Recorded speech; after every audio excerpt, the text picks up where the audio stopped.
अच्छा बेटा, इसमें जो है हमने calculate number of moles of phosphoric acid where the given mass is 30 grams of phosphoric acid. ठीक है, तो mass of H3PO4 phosphoric acid is 30 ग्राम।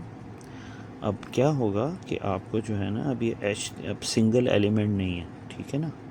तो पहले आपको हर एटम का, हाइड्रोजन का, फास्फोरस का, ऑक्सीजन का अलग पहले एटॉमिक मास निकालना पड़ेगा। ठीक है, तो वो ये है एटॉमिक मास ऑफ हाइड्रोजन। यहाँ पे 3 हाइड्रोजन है। हाइड्रोजन का जो सिंगल एटॉमिक मास जो है, सिंगल एटम का एटॉमिक मास 1 के बराबर है। तो यहाँ पे 3 है, तो 1 को 3 से मल्टीप्लाई किया तो 3 AMV आ गया। एटॉमिक मास ऑफ फास्फोरस जो है, सिंगल एटम फास्फोरस का जो उसका एटॉमिक मास है वो 31 है। ठीक है, और हमारे पास 1 है, तो 31 को 1 से करेंगे तो 31 AMV आ गया। सेम ये एटॉमिक मास ऑफ ऑक्सीजन वो 16 है, लेकिन 4 एटम है तो 16 मल्टीप्लाई बाय 4 हो जाएगा, ये बन जाएगा 64।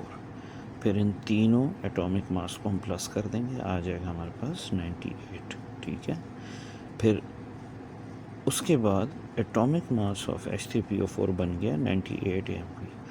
अब ये एटॉमिक मास है ना, लेकिन ये एटॉमिक मास किस चीज़ का है?